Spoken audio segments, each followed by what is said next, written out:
Hello everyone. Welcome to Mind Podcast Buddhism, the best channel for sharing knowledge about Buddhism.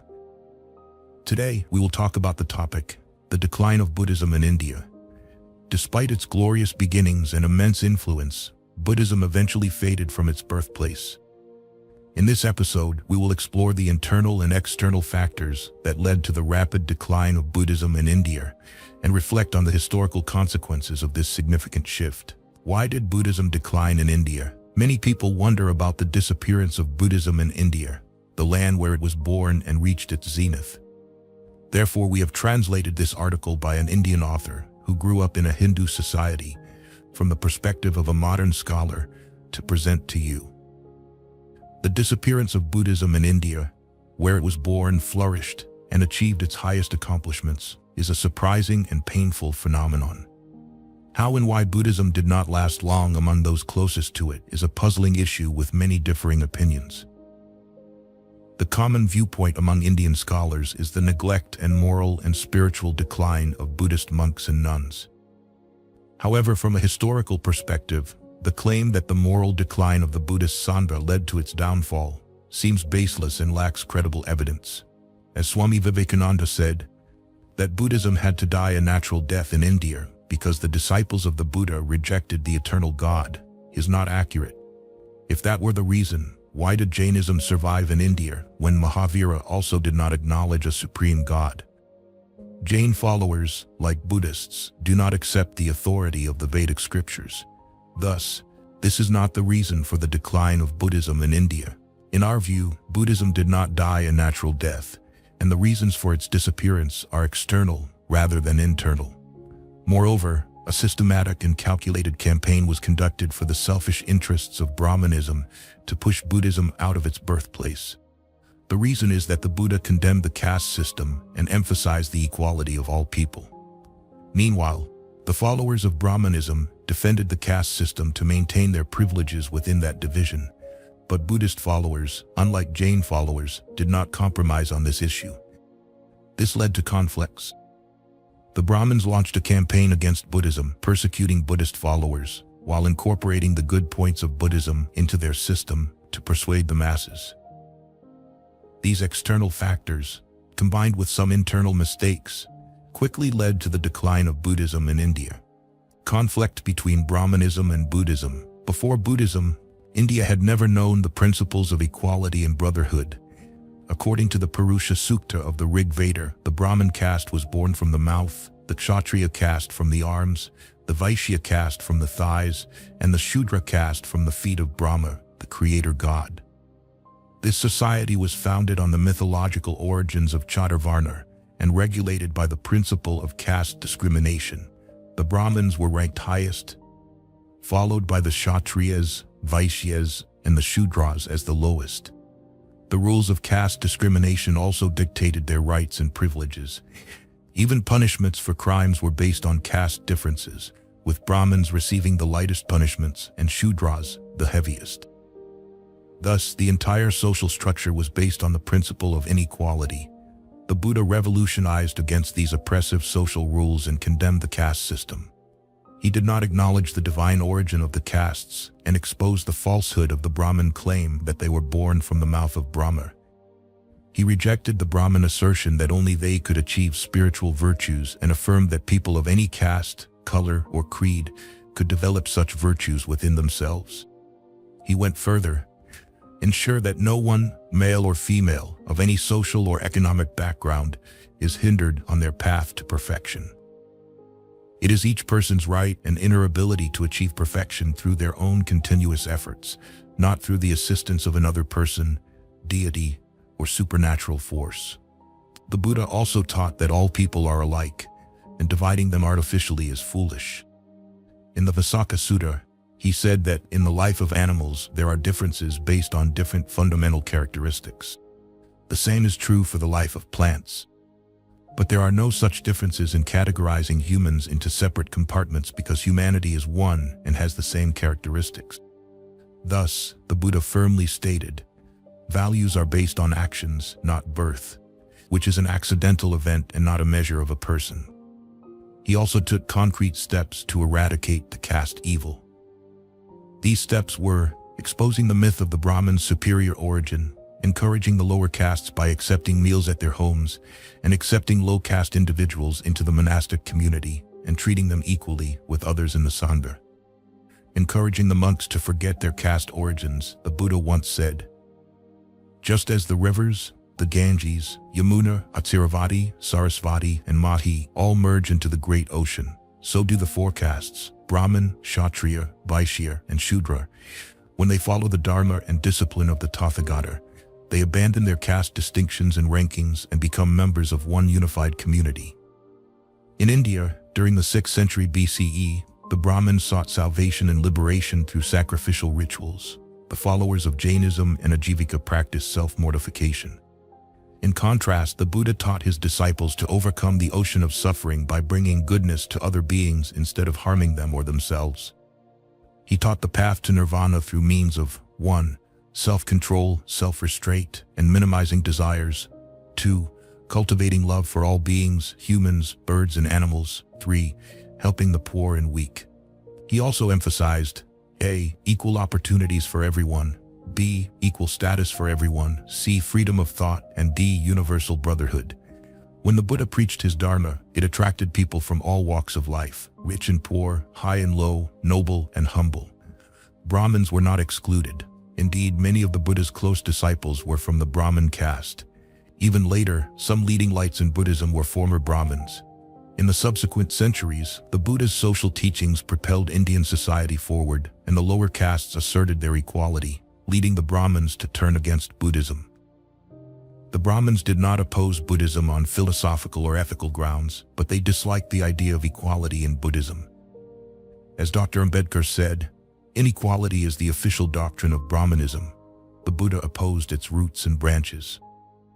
He was a staunch opponent of the caste system and the strongest pillar of the spirit of equality. There was no argument on the caste issue that he did not refute. Encouraged by the Buddha's teachings on equality, the lower castes asserted their freedom and opposed Brahmin supremacy, weakening the caste system's foundations and bringing the Brahmins down to the ground. When Buddhism weakened a little, the Brahmins used every means to regain their lost power and prestige. They not only tried to restore the caste system but also sought to eradicate the Buddhist teachings from India. As Hardayal said, the priests eliminated the Pali language from India. They did not merely hate Pali in terms of its doctrines, philosophy, or the Buddha's precepts. They recognized the Buddha as a great teacher and revered him. But they wanted the Buddha's wonderful teachings not to be heard in India, as those teachings had the power to destroy the citadel of caste. They said, "Even if Pali perishes, even if India perishes, our caste must hold leadership." To combat Buddhism, the Brahmins made several adjustments to their teachings. They abandoned animal sacrifices. They also renounced the doctrine that the Vedas were infallible. However, regarding the caste system, Chaturvarna, they did not yield. They had to acknowledge the impact of the Buddha's arguments against Chaturvarna. Thus, they launched a philosophical adjustment for Chaturvarna found in the Bhagavad Gita, a work predating the Buddha. As P.L. Narasu stated in The Essence of Buddhism, the primary purpose of the Gita was to clandestinely support the leadership and prestige of the Brahmin caste, born to meet the needs satisfied by Buddhism. Whatever is noble and splendid in the Gita is what Brahmanism borrowed from its rival and used for its purposes, particularly to prevent the Shudras from abandoning their ancient beliefs. The rest is a mass of repetitions, contradictions, and absurdities, resulting from an unsuccessful attempt to harmonize all aspects of traditional views.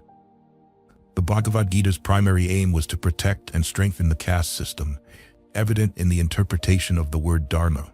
In the Vedas, dharma means rituals or ceremonies. In the Gita and Manusmriti, dharma means the duties of the four castes in the world. In the Gita, Krishna tells Arjuna to fight because it is his caste duty, dharma. He further says, "Better to die fulfilling one's caste duty. Performing the duties of another caste is dangerous." Buddhists, however, did not abandon their opposition to the idea of Chaturvarna. This was the primary reason for the conflict between Buddhism and Brahmanism. Dr. Ambedkar traced the origin of the conflict between Buddhism and Brahmanism to another source. He said, Reading through the entire Buddhist literature, I found that 90% of Buddhists were formerly Brahmins. Brahmins frequently came to discuss and debate with the Buddha, and when they lost, they often placed their trust in the Buddha and eventually accepted Buddhism. Buddhist literature is full of such events. Thus, Buddhism, a religion that flourished among the vast majority of Brahmins, was later destroyed by the same Brahmins. In our view, the primary reason for this was the worship of family deities. In India, like village and water deities, family deities were also worshipped by the Brahmins. The priests who worshipped these deities began to influence state affairs through the queens. After converting to Buddhism, King Ashoka abandoned this worship and removed the idols used in such worship.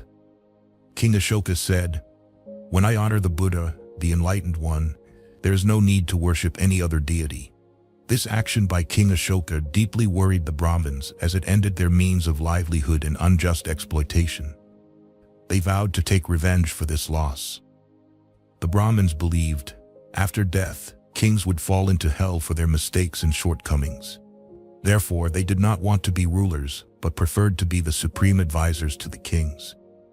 To avenge their loss due to the cessation of family deity worship, Kula Puja, the Brahmins abandoned their motto of being advisors and sought to seize power. With the support of the Kshatriyas, they established a Brahmin-Kshatriya axis against Buddhism. The resurgence of Brahmanism in India was one of the causes of Buddhism's decline. The prominence of Buddhism, which lowered the Brahmin caste, also led to the demise of the sacred rights of the Kshatriya kings. Therefore, there is no doubt that the Kshatriyas who initially supported Buddhism later opposed it. As one writer noted, the Kshatriyas feared Buddhism because it threatened the foundation and existence of their caste, as the oppressed were encouraged by the teachings of equality to rise up. Thus, to safeguard their interests, the ambitious Kshatriyas conspired with the Brahmins and took steps to strengthen the caste system. By mutual arrangement, the Kshatriyas agreed to be kings and the Brahmins to be ministers.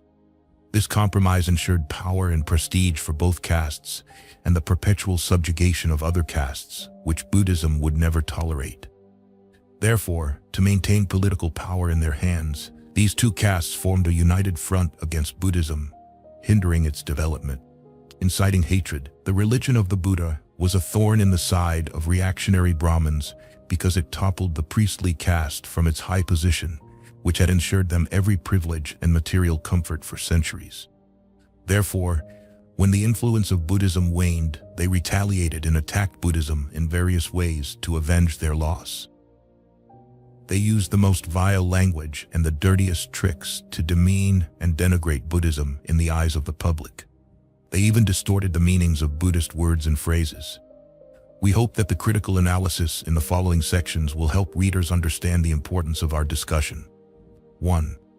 King Ashoka, the greatest Buddhist king, in his edicts referred to himself as Devanam Priya, meaning beloved of the gods, but Brahmin grammarians twisted this term to mean a fool loved by the gods. R.K. Mukherjee spoke of this degradation as follows. Regarding the phrase Devanam Priya Priyadarsi, V.A. Smith's translation as divine and gracious one is the most accurate. Devanam Priya instead of Deva Priya might be a term intended to disrespect Panini's rules, but it is mentioned in exceptions except for rules by Katyayana, around 359 BCE according to R.G. Bhadarkar, supported by Patanjali, 150 BCE, and even Kasikar, 650 CE. However, the exception does not allow later grammarians like Batoji Dikshiter, who emphasized viewing the term Devanam Priya as derogatory, implying a fool, murkha, ignorant of Brahma. Thus, a title praised during the Nanda, Maurya, and Sangha eras had its meaning degraded due to the Brahmin bias against the illustrious Buddhist king. 2. The Buddha entered nirvana in Kushinagar in the Deoria district of Uttar Pradesh, located 12 miles east of Gorakhpur and 21 miles from Deoria. It lies on the western bank of the Hiranyavati River, corresponding to the broad area of Rambar Katilar on the west bank of Lake Rambar. The words Hiranyavati and Rambar could have combined to form the name Harambar for this region. Kushinagar, where the Buddha achieved parinirvana, became a significant and sacred pilgrimage site for Buddhists.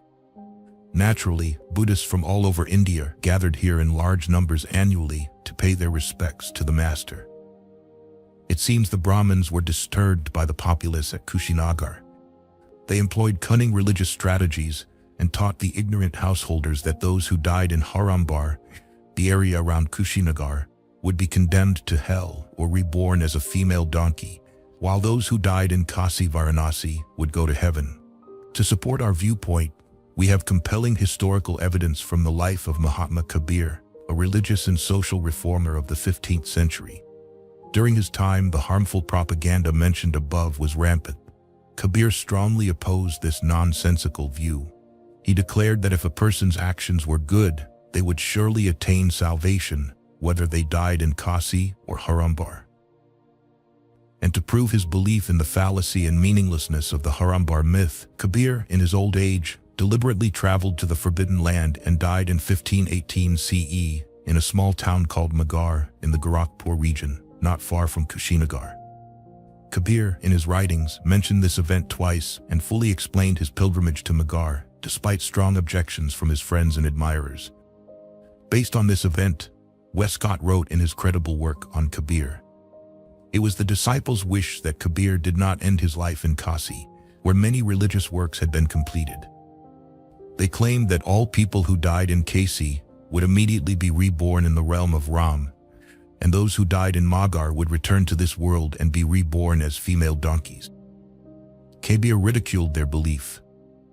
Could Ram's power be so limited that he could not save his devotee because he wanted to die outside Kasi, the city of Shiva?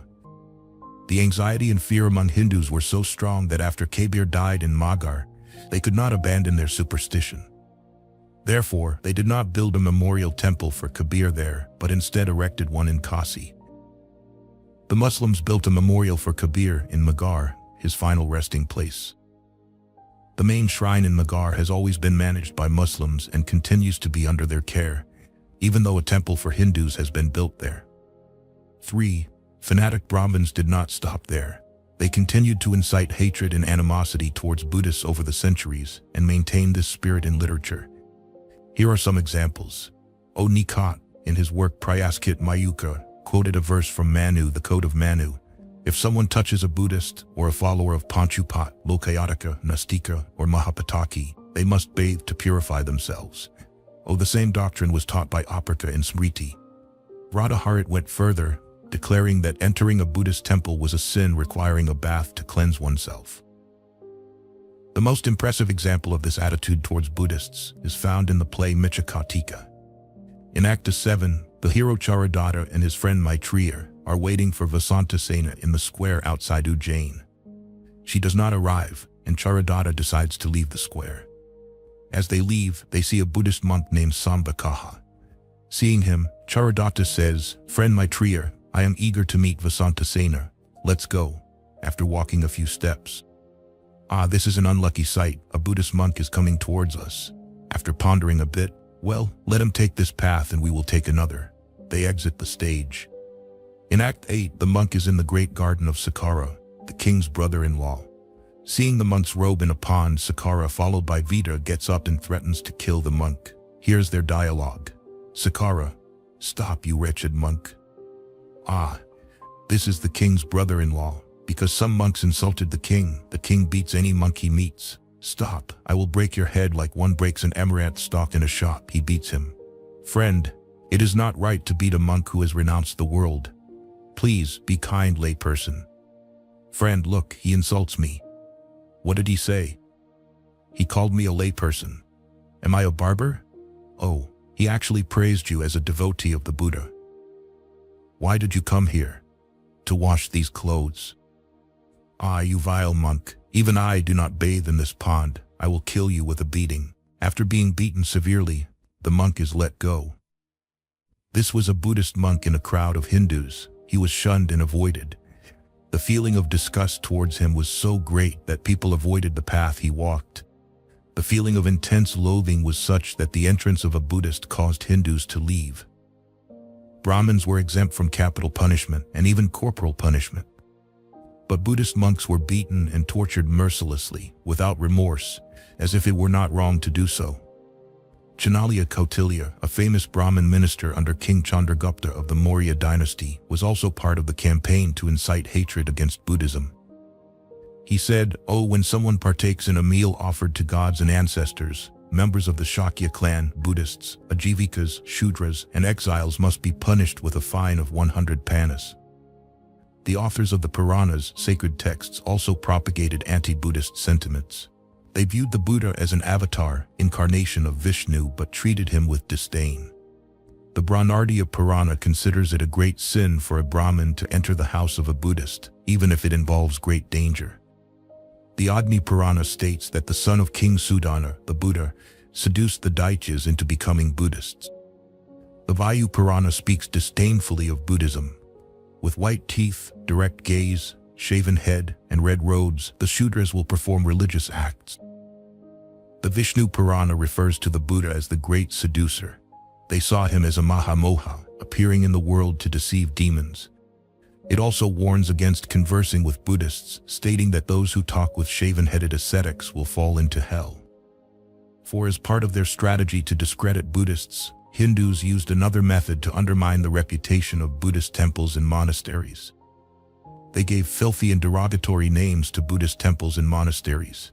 For example, the ruins of the stupa at Ghantasila in Andhra Pradesh were called Langa Diba, meaning the mound of prostitutes. Such derogatory names for ancient Buddhist sites were cited by ignorant scholars as reasons for Buddhism's disappearance in India, claiming that its temples had become depraved places and the monks lived unworthy lives. They argued, "Oh, the places of worship of Buddhism became morally degraded, causing people to despise and abandon them."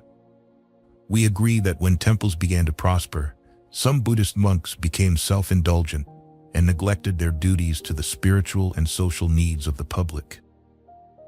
They began to live comfortably in monasteries and did not engage in the ideal of social service. This ultimately affected the propagation and maintenance of the Dharma to some extent. However, to claim that Buddhism declined because of the moral collapse of the Sangha is unfounded.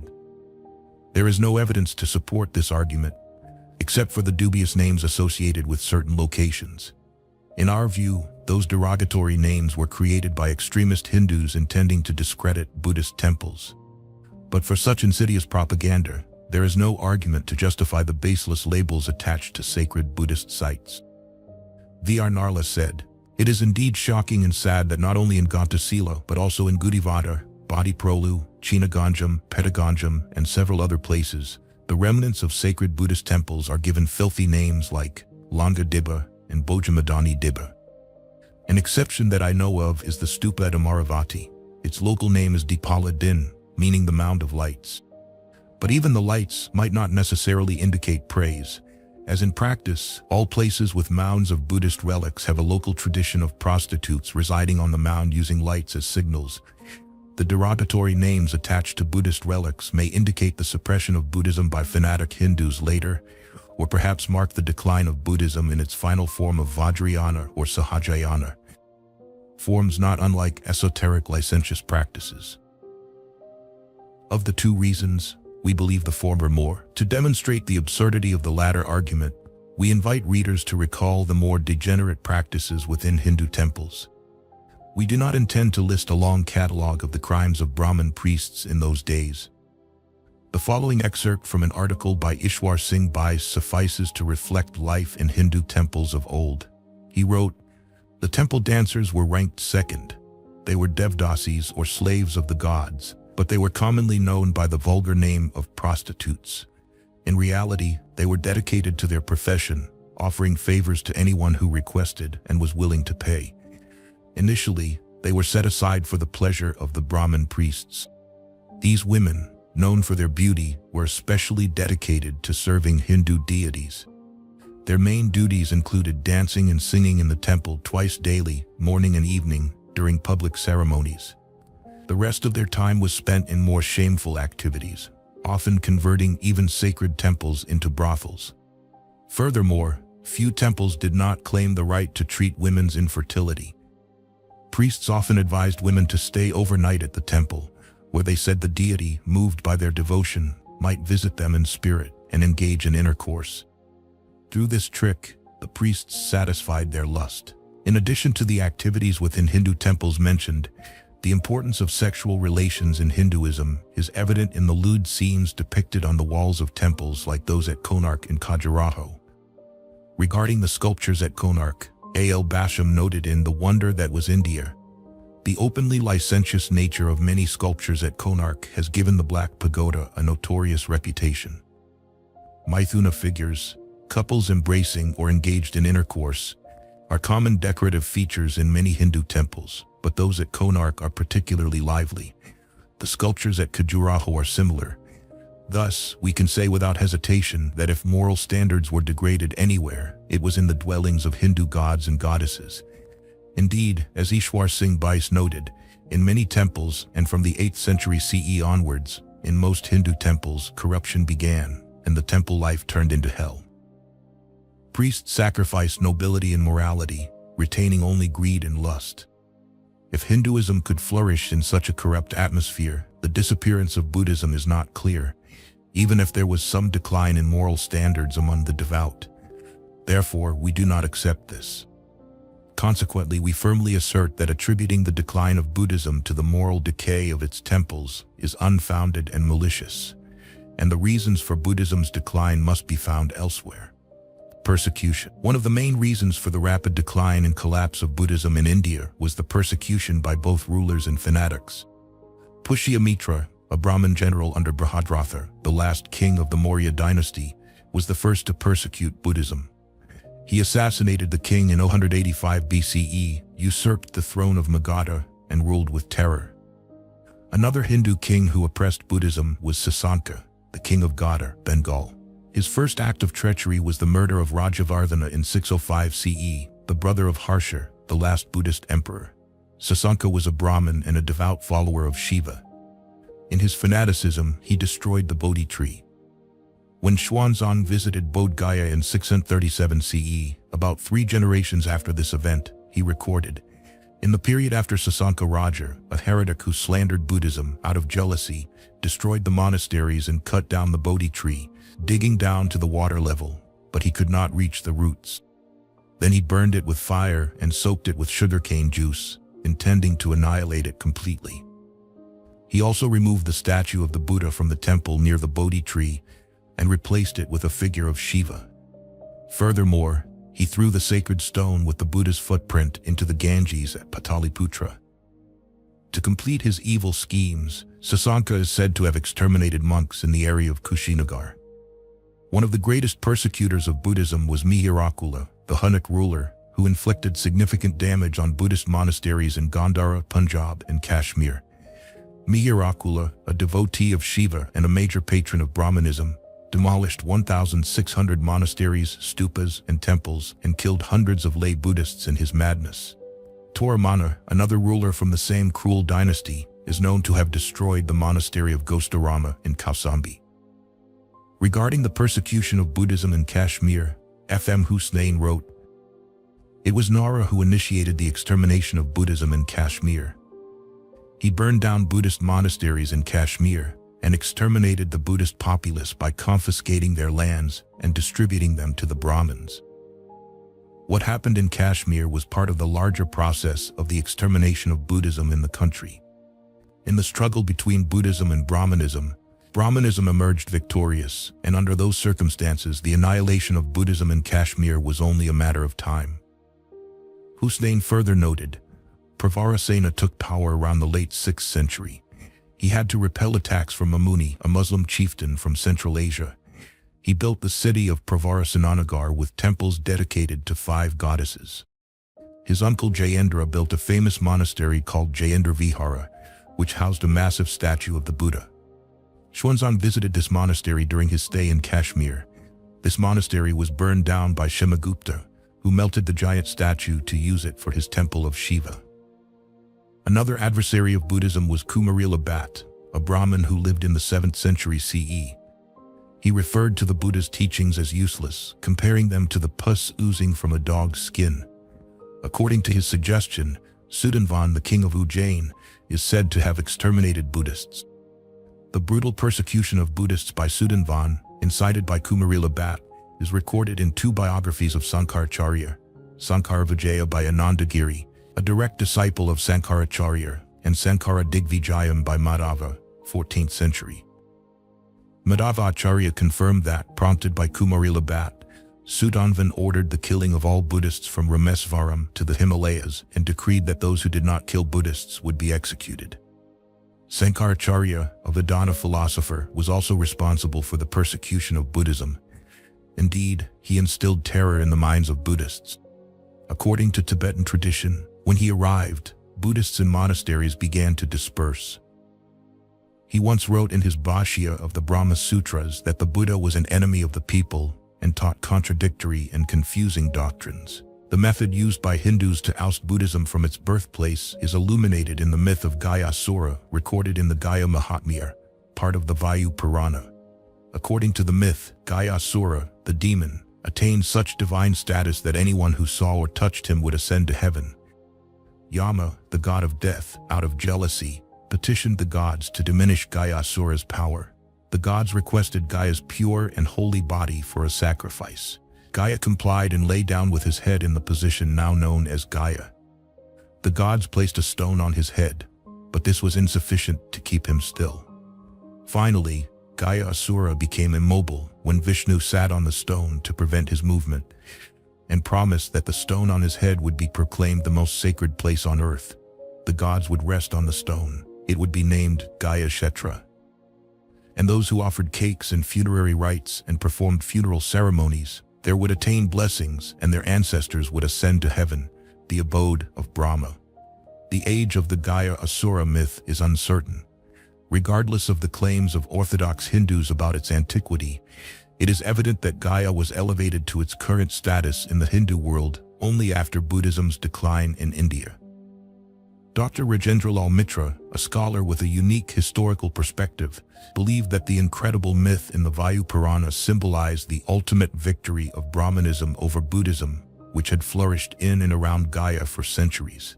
He wrote, "Hindus believe the story to be literally true, but Dr. Buchanan called it a grotesque fable, and it might well be. At first glance, nothing could be more absurd and foolish than the story. It violates every sense of propriety, and even its storytelling has no factual value. Brahmayoni Hill, also known as Mount Kalahalar, is 3 miles long, and imagining placing a person 125 yojanas, 576 miles tall, and 268 miles in circumference on it is impossible, even for the most impoverished mind.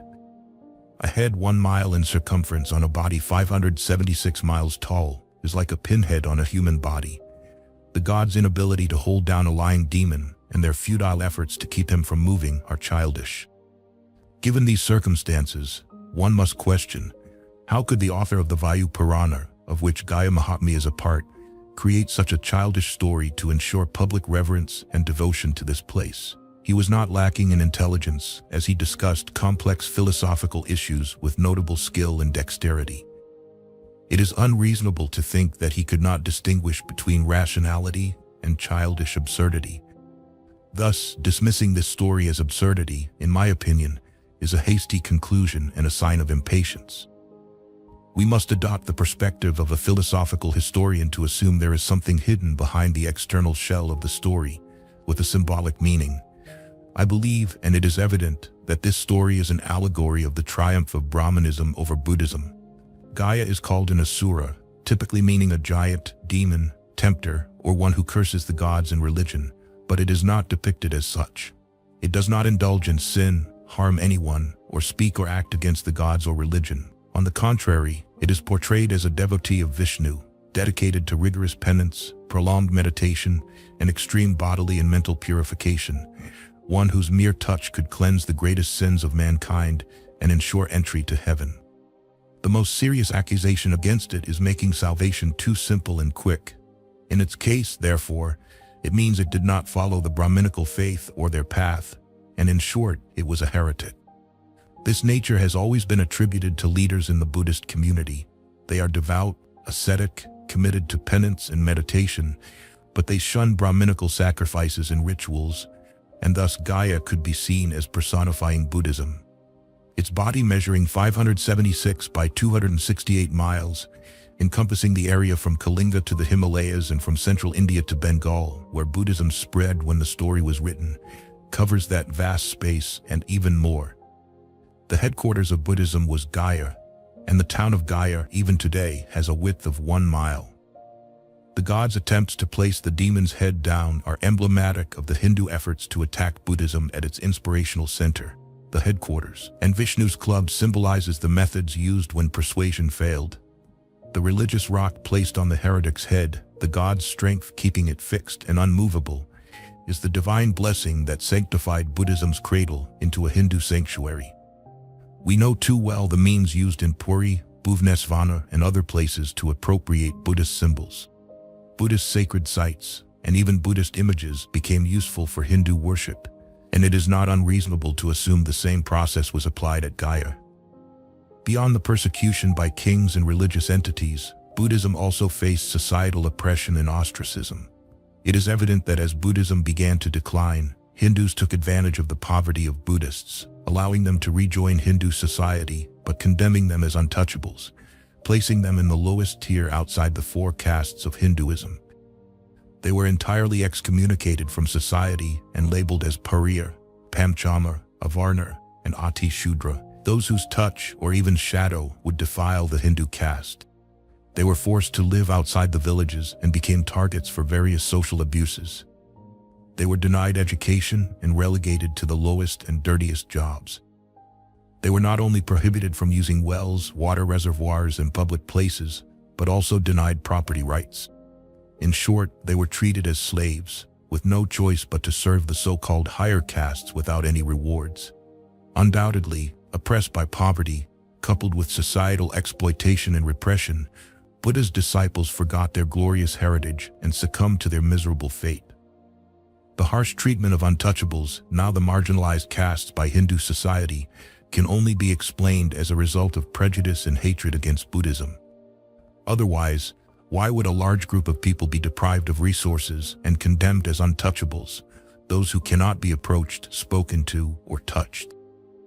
The fact that the untouchables or the marginalized castes in India today were once Buddhists can be demonstrated. First, most of their customs and characteristics have Buddhist roots. Second, they are not particularly interested in Hindu deities. Like Buddhists, they worship Buddha, their greatest teacher, and venerate figures like Ravidas, Chokamela, Kabir, etc. Thus, like Buddhists, they are guru worshippers, Gubaju, rather than deity worshippers, Devbaju, like Hindus. Third, some marginalized castes in Punjab, Himachal Pradesh, Delhi, and Rajasthan call themselves Ad-Dharmi or Adi-Dharmi. The term Ad means ancient or original, and Ad-Dharmi believe they follow an ancient religion.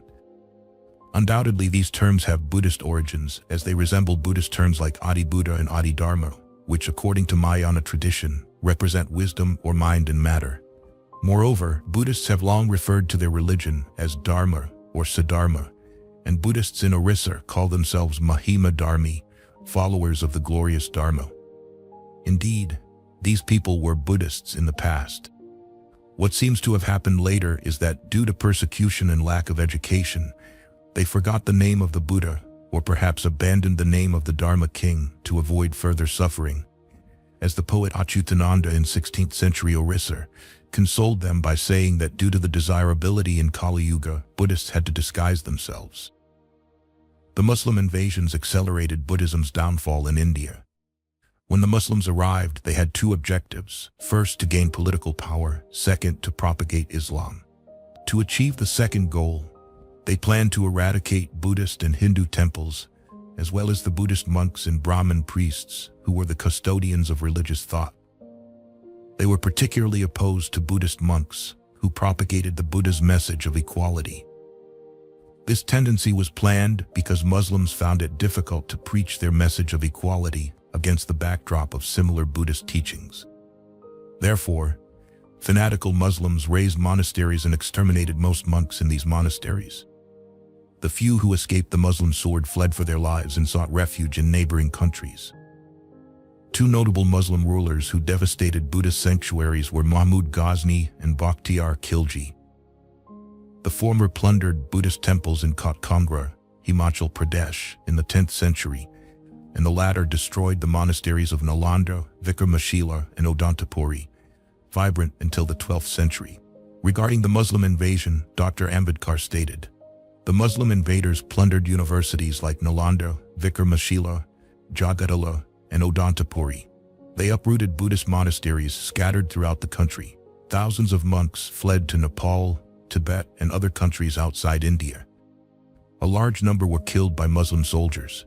The massacre of Buddhist monks under the sword of Muslim invaders is recorded by Muslim historians.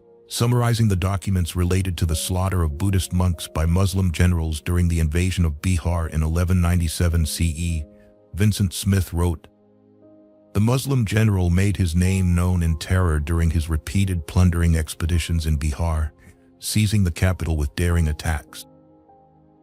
A contemporary historian, meeting one of the survivors of the 1243 CE raid, learned that the fortress of Bihar was captured by a small force of just 200 cavalry who stormed the eastern gate with great bravery and seized the position.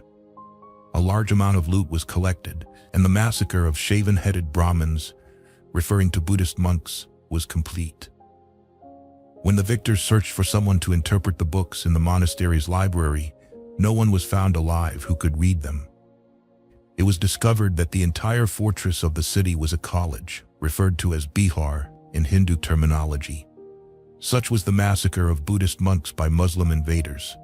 In their bid to eradicate Buddhism, Muslims killed Buddhist monks. This was the greatest terror that led to the decline of Buddhism in India. Like any other ideology, religion can only be sustained through propagation. If propagation fails, religion must disappear. The Muslim sword struck down the monks. They were either exterminated or fled abroad. No one remained to keep the flame of Buddhism burning. Some Hindu zealots took advantage of the chaos caused by Muslims in their conquest of Buddhist worship places in Bihar. This was vividly described by Dharmasvaman, a Tibetan pilgrim who visited Bihar about 3 generations after the disaster. According to him, Ratnabodhi, the largest library in Nalanda, escaped destruction by Muslims but was burned by Hindu mendicants.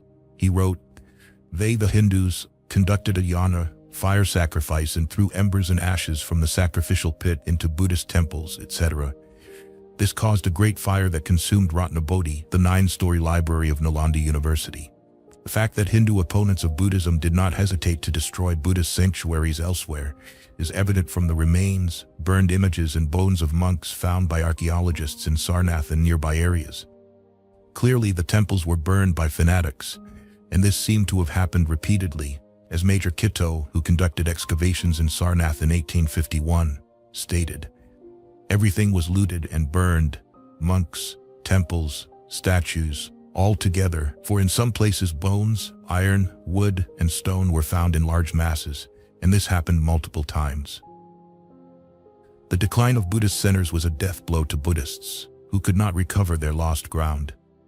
Therefore, in the subsequent centuries, Buddhism was neglected by its followers on one hand, and thousands of its temples were destroyed, looted, or appropriated by its opponents on the other.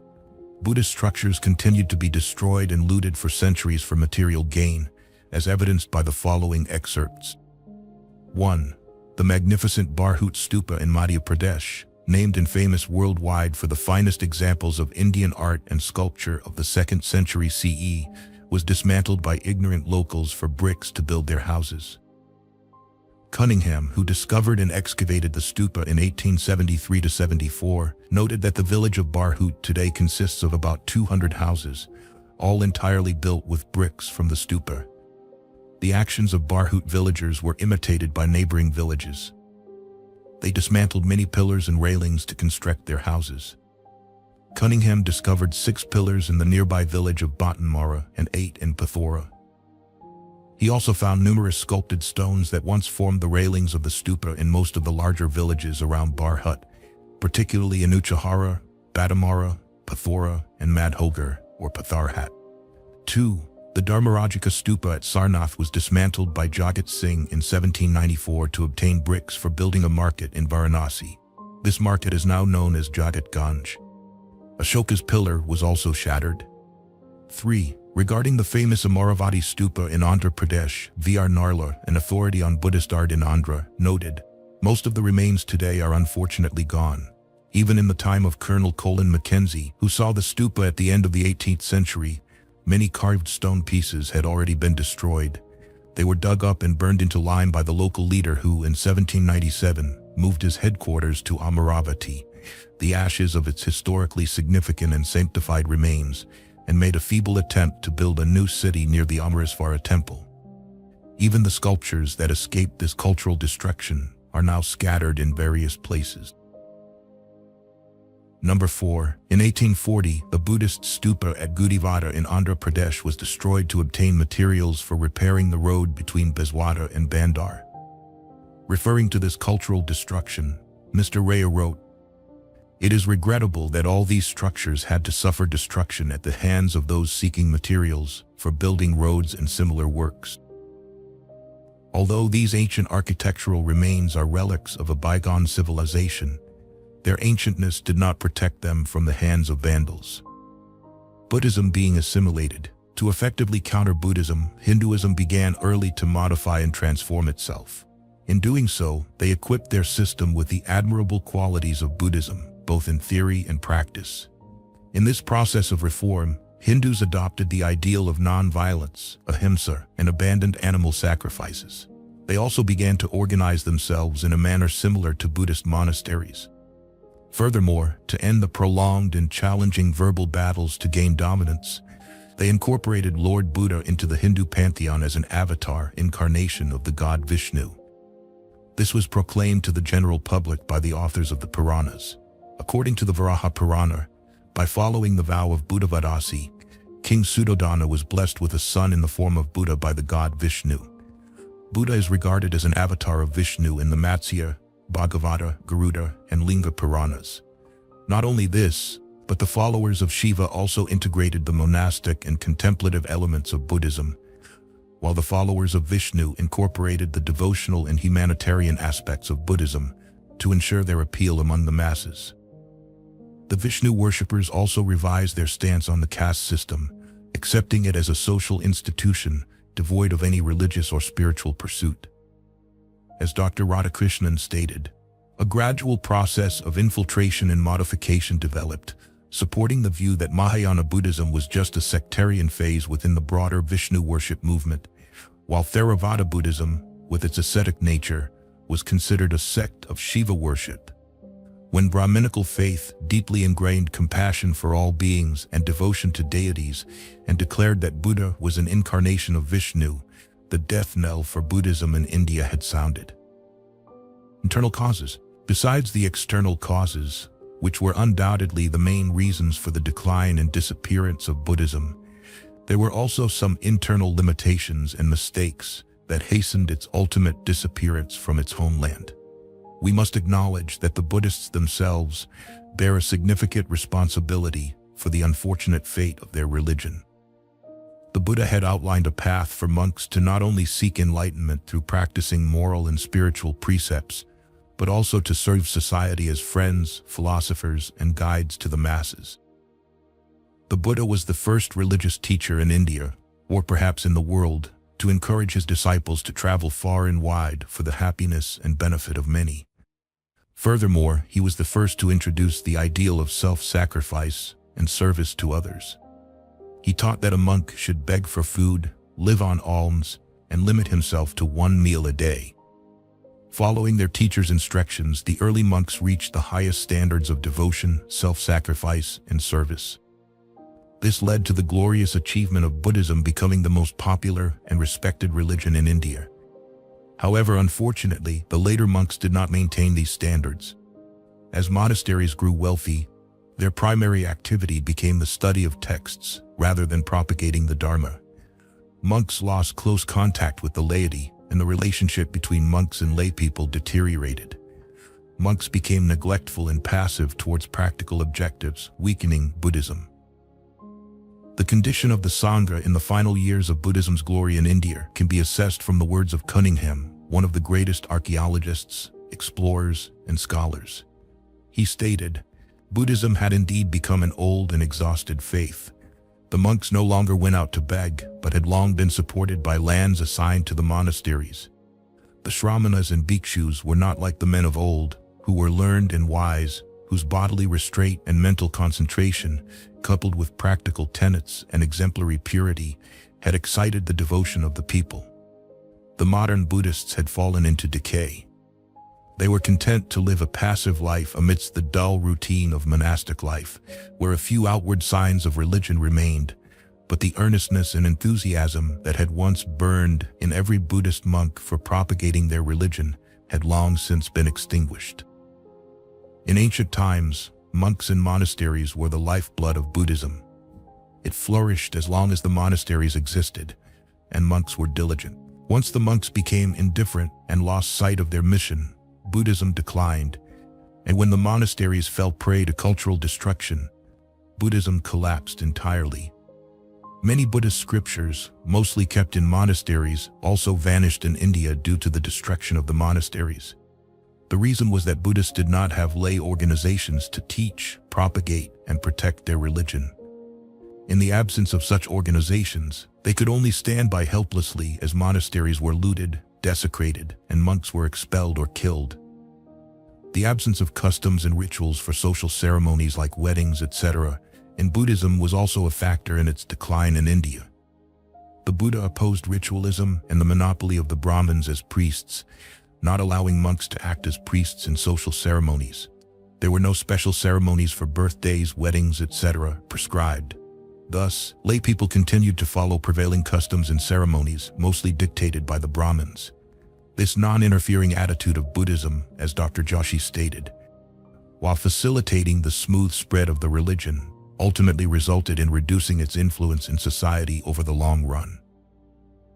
Another internal cause that paved the way for Buddhism's decline was the excessive indulgence of enthusiastic Mahayana followers in Hindu superstitions.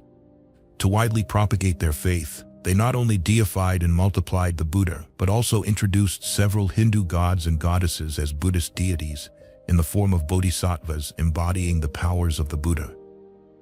This made Buddhism indistinguishable, except in name, from Hindu deities, erasing the distinction between the two religions. And when Hinduism incorporated the Buddha into its pantheon of gods to demonstrate that Buddhism was a sect of Hinduism, Buddhism lost its unique identity.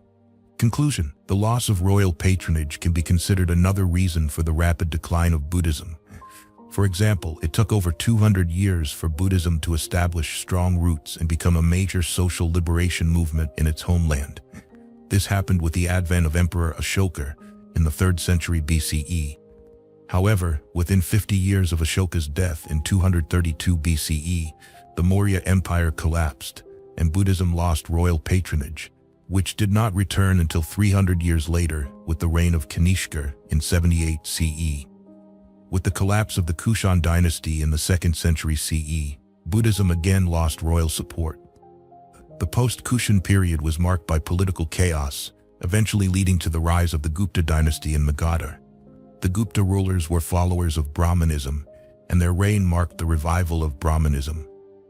The last powerful patron of Buddhism was King Harsha, who came to power in 606 CE, 500 years after Kanishka. After Harsha's death in 647 CE, Buddhism again lost royal patronage and never regained it on a large scale. Once royal patronage ceased and was replaced by royal and religious oppression, the last stronghold of Buddhism fell faster than could be imagined. What remained that had not been destroyed by reactionary Hindus was wiped out by fanatic Muslims. As one writer put it, the final act in the drama of Buddhism on its homeland stage began with terror and ended in silence, a forgotten silence.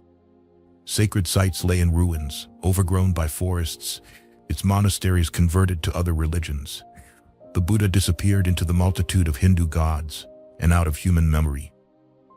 Regardless of the reasons leading to the decline and disappearance of Buddhism from India, one thing is certain. It was most unfortunate that the religion of the Buddha, the first global religion, lost its influence in its homeland. This event resulted in India paying a high price, a historical truth. India flourished as long as Buddhism remained a vibrant religion, but with its decline, India lost its spirit of freedom, its reputation diminished, and its progress was hindered. Thank you for listening. If you found this video helpful, please share it with those who might benefit from it. Don't forget to leave your thoughts in the comment section below. Hit the like button, follow, and turn on the notification bell. This is how you can show your support for me. Once again, thank you very much, and see you in the next videos. What is meditation? Welcome back, everyone, to Mind Podcast. Meditation is a term that is used by many people in various ways. This may seem like a simple point, but it's actually quite important. It is crucial to understand what the speaker is referring to. Every culture has its own spiritual practices that are often labeled as meditation. The definition of this term depends greatly on how superficially it is applied. People all over the world do this, from Africa to the Arctic. The methods differ greatly, and we do not intend to dissect this issue here, as many books have already done that. Our discussion will focus on how Westerners use this term. In Christian tradition, we find two overlapping practices called supplication and contemplation. Supplication is directed toward a deity, while contemplation involves dwelling on a particular thought or scripture for an extended period. From the spiritual standpoint of each practice, both are exercises in mental concentration. Ordinary, everyday thoughts are restricted, confined, and directed into a controlled area of activity. The result of these practices is deep tranquility, a significant physiological transformation, and a state of calmness and comfort. Yoga meditation, which originates from the Hindu tradition, is focused entirely on concentration. Basic training in this tradition involves focusing the mind on an object, such as a stone, a candle flame, or a sound, and keeping the mind from wandering. Once this basic skill is developed, the yogi progresses to more complex objects, chanting, colorful religious symbols, or the body's energy centers. Regardless of how complex the object is, the method remains simple: training in concentration. In the Buddhist tradition, concentration is also highly valued. However, even more important is awareness. All Buddhist meditation practices aim to develop awareness, using concentration merely as a means. The Buddhist tradition is vast, and there are various convenient ways to achieve this goal. Zen Buddhism offers two different approaches. First approach is directly plunging into concentration with all one's energy, koan practice. You sit down, discard everything from your mind, and simply sit with focus. It sounds simple, but it is far from easy. A brief attempt will prove how difficult it is. The second method, used in the Rinzai school, is to trick the mind out of conscious thought into pure awareness. To achieve this, the practitioner is given a koan to solve, which leads to a state of intense training. Unable to escape the torment of the condition, practitioner must transcend into the pure experience of the present moment, as there is no other place to go. Zen is extremely difficult. It is very effective for some people, but it is also very challenging. Another method in Buddhism is nearly the opposite, found in Tantra. Conscious thought, at least in the way we normally engage with it, is the expression of the ego, the self you think you are. Conscious thought is closely linked with the notion of the self. The concept of the ego or self is nothing more than a series of reactions and mental images superimposed on the flow of pure awareness. Tantra seeks to achieve pure awareness by dismantling this image of self. This training is done through visualization. Practitioner focuses on a religious figure, instance, one of the deities in the Tantra tradition. The practitioner immerses themselves until they become that deity. The meditator removes their own identity and replaces it with another. You can imagine how long it takes to fully accomplish this, but it works. Throughout the process, the meditator can examine the way the self is constructed and maintained. They will recognize the arbitrary nature of all selves, even their own, and will no longer cling to it. The meditator will arrive at a state where they can choose their own self, or the self of anyone else, or choose no self at all. The result is pure awareness. Tantra is not an easy path. Vipassana, insight meditation, is the oldest form of meditation in Buddhism. This method is recorded in the Satipatthana Sutta, taught by the Buddha himself. Vipassana is direct and gradually cultivates mindfulness or awareness, develops step by step over time. The meditator is directly engaged in a thorough examination of every aspect of their life with care. The meditator trains to recognize more and more of the flow of their life experience. Vipassana is a very subtle and profound method. Although it is an ancient system, it is a rigorous practice that sharpens the meditator's awareness of life experiences. It involves carefully listening, seeing holistically, and questioning attentively. We learn to smell precisely, touch fully, and truly pay attention to what we are sensing. We learn to listen to our thoughts without getting attached to them. The goal of Vipassana is to learn how to pay attention. We often think we are doing this all the time, but that is an illusion. The reality is that we pay very little attention to most of our life experiences as they happen, almost as if we are asleep. We simply do not pay enough attention to realize that we are not paying attention. This is another dilemma. Through the practice of mindfulness, we gradually become aware of what we truly are beneath the image of ourself. We wake up to what life is really about. It's not just a parade of ups and downs, a piece of candy slapped on your wrist. That's just an illusion. Life is far deeper and more intricate if we take the time to look and look correctly. Vipassana is a form of mental training that teaches you how to experience the world in a new way. You will learn for the first time in your life what is truly happening to your body and mind, both externally and internally. It is a process of self-discovery, a method of investigation where the meditator observes their own experiences while actively participating in them. The practice must always be undertaken with a positive attitude. Forget what I've been taught. Forget doctrines, judgments, and templates. I want to understand the true nature of life. I want to know what the experience of living is really like. I want to grasp the truth and the deeper qualities of life. I don't want to merely accept someone else's explanation. I want to see it for myself. If you pursue your practice with this attitude, you will succeed. You will find yourself observing things objectively, as they really are, functioning and changing in every moment. Life will become incredibly rich and indescribable. It can only be experienced. In Pali, Vipassana meditation is known as Vipassana Bhavana. Bhavana comes from the root word bu, which means to grow or become. Therefore, Bhavana means cultivation, and this term is always used in relation to the mind.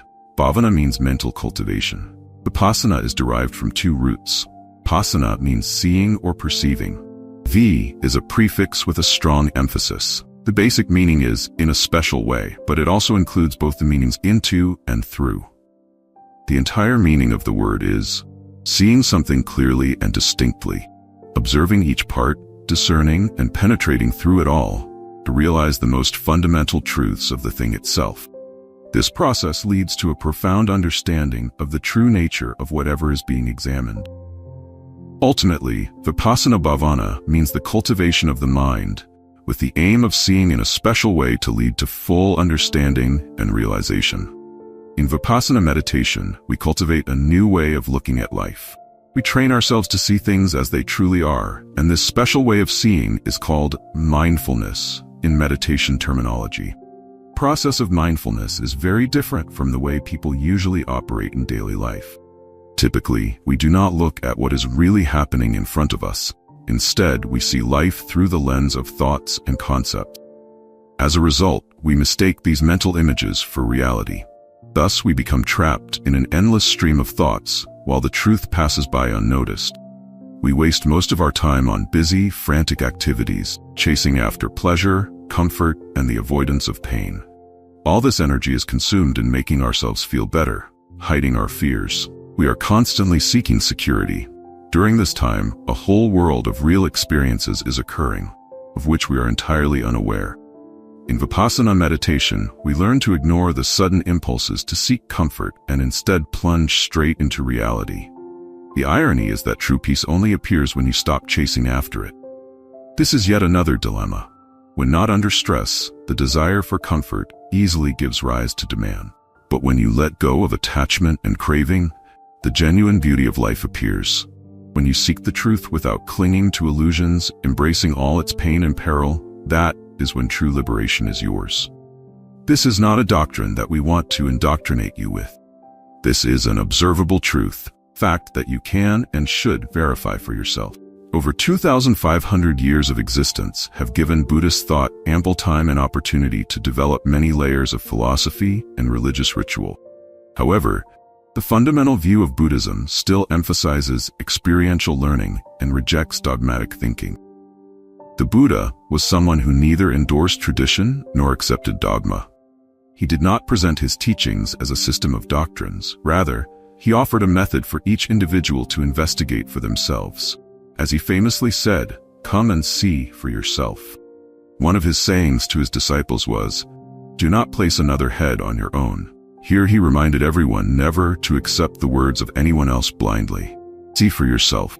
We want you to adopt this attitude as you read every word of this book. We do not promise that you will accept everything in here simply because we are considered authorities on the subject. Blind faith has no place here. This is about real experience. Learn to adjust your perspectives in line with the spirit explained here, and you will see for yourself. Only that will lay the foundation for genuine faith. Insight meditation is a process of observation aimed at pure personal discovery. As mentioned, we will provide a summary of the key points in Buddhist philosophy. We do not intend to delve into details as many other books have already done so. Here we focus on providing a proper understanding of Vipassana meditation. From the Buddhist perspective, humans live in a very strange way. We consider impermanent things to be permanent, despite all phenomena and things constantly changing around us. The process of change is continuous and unending. While you are reading these words, your body is aging, yet you do not pay attention to this fact. The book in your hands is deteriorating, the ink is fading, and the paper is becoming more brittle. The walls around us are also aging. Particles within them are vibrating at a tremendous rate, and the components are shifting, disintegrating, and slowly breaking apart, yet you don't notice this either. Then one day, you suddenly look around. You notice that your skin is wrinkled, your bones creak, and you feel pain. The book is yellowed and the pages stick together. The walls are chipped. Then you feel sad for losing your youth, and you mourn when your possessions are lost. Where does this suffering come from? It originates from your own neglect. You haven't been paying attention to your life. You haven't observed the constant change of the phenomenal world as it happens. You've selected a few mental constructs. I, the book, the house, and assumed they would last forever. They never will. But you can be different. You can integrate into that continuous flow of change. You can learn to perceive your life as an endless series of changes, like the harmony of a symphony or the rhythm of a dance. You can find joy in the decay of phenomena and flow with life, rather than constantly resisting nature. You can learn it's just a matter of time and method. Human perceptual habits are strikingly foolish in some way. We discard 99% of the sensory stimuli we actually receive and only latch onto that 1% as the focus of our mental attention. Then we react to these objects in habitual, conditioned ways.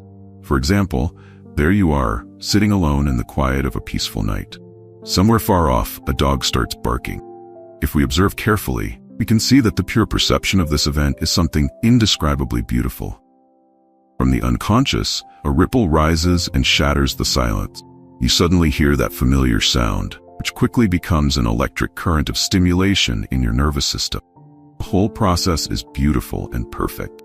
Humans tend to ignore it. Instead of noting the perception as a mental object, we do something different. We impose a mental image on it and create a chain of emotions and reactions to it. That dog again, always barking at this hour. So annoying every night. Someone should do something about it. Maybe I should call the police? No, call animal control. Or maybe I should write a letter to the dog's owner. No, too much hassle. I should just get some earplug. All of this is nothing more than mental and emotional habits we've developed since childhood by imitating those around us. These conceptual reactions are not inherent in our nervous system, but unfortunately, this is not the only way we use our minds. What has been conditioned can be unlearned or changed. But the first step is to become aware of what we are doing while we are doing it, and then step back and quietly observe. From a Buddhist perspective, humans have a reversed way of viewing life. We look at events that cause suffering and mistake them for happiness. The root causes of suffering are the afflictions of greed and anger, which we've discussed earlier. Arising from conceptualization, anything can trigger these. Be it a beautiful woman, a handsome man, a speedboat, a thug with a gun, a truck about to run you over. Whatever it is, we always react to the sensory stimulation. We worry too much. The very nature of worry is problematic. Worry is a process with many stages. Anxiety is not just a state but a sequence. What you should do is observe the sequence from its inception, at the very stage of arising, before it escalates. The first link in the chain of worry is the act of clinging, repelling. When an event arises in the mind, we tend to cling to it or push it away. This triggers the mechanism of anxiety. Fortunately, Vipassana meditation helps disable this mechanism. Vipassana teaches us how to examine our conceptual processes with precise clarity. We learn to observe the arising of thoughts and feelings with sincere detachment. We learn to observe our reactions with clarity and calm.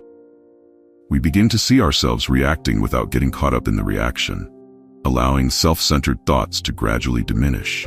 We can still get married and avoid oncoming traffic, but we no longer have to endure the self-inflicted pain. Transcending the obsessions of thought leads to an entirely new perspective on reality. This is a profound shift, fundamental change in the structure of our concepts. It brings with it a sense of peace and balance, a renewed zest for life, and a complete flavor in every activity. For this reason, the Buddhist view of things is called right view, seeing things as they are. Vipassana meditation is a training process that gradually opens us to seeing the truth as it is. Alongside this new perspective on reality comes the crucial truth about the self. Careful observation reveals that the self is constructed similarly to other concepts. The swirling thoughts, feelings, and emotions that we continually face, reinforce, and build up into a lump in our minds are then labeled as self. From there, we treat it as a permanent and real entity, setting it apart from everything else. We isolate ourselves from the continuous flow of the universe and then wonder why we feel so lonely. We ignore our inherent connection with humanity and insist that I must have more for me, then marvel at why people are so selfish and greedy. Every act of unkindness or cruelty in the world arises from this unreal self, which isolates an individual from the world outside. When the illusion of concept is shattered, your entire view of life will change instantly. Don't expect this process to happen overnight. You've spent nearly a lifetime creating this concept and reinforcing it with every thought, word, and action for years. So it can't vanish in a moment, but it will go away if you give it enough time and attention. Vipassana meditation is the process that dissolves it. Bit by bit, you will erode it by observing it. The concept of self is also a process we are continually engaged in. In Vipassana, we learn to see ourselves doing it as we are doing it and how we do it, then watch it dissolve and fade like a cloud drifting across a clear blue sky. We reach a state where we can decide, depending on the most appropriate circumstances, whether or not to do something without feeling compelled at that moment. We always have a choice. Of course, these are the features of experiential wisdom. Each facet represents a deep understanding of the fundamental aspects of life, and it never comes quickly without deep practice. This is a very challenging process, but the results are equally rewarding, fundamentally transforming your life until its end. Practitioner will endure the arduous process of training to achieve a state of complete spiritual fulfillment, living with unconditional love, free from suffering. This is a great goal in life. But we don't have to wait for the result at the end of the road. These benefits immediately begin to manifest and accumulate over time. The more you practice, the more you learn about the nature of your life, the ability to observe your emotions, thoughts, and feelings calmly as they arise in the mind. The fruits of liberation depend on the level of your practice, and you can stop at any point if you feel satisfied. There is no external measure except for the desire to see the truth in life. And only this wisdom can benefit yourself and those around you. Vipassana meditation is based on experience rather than theory. When you meditate, you become more attuned to life experiences and the conditions around you.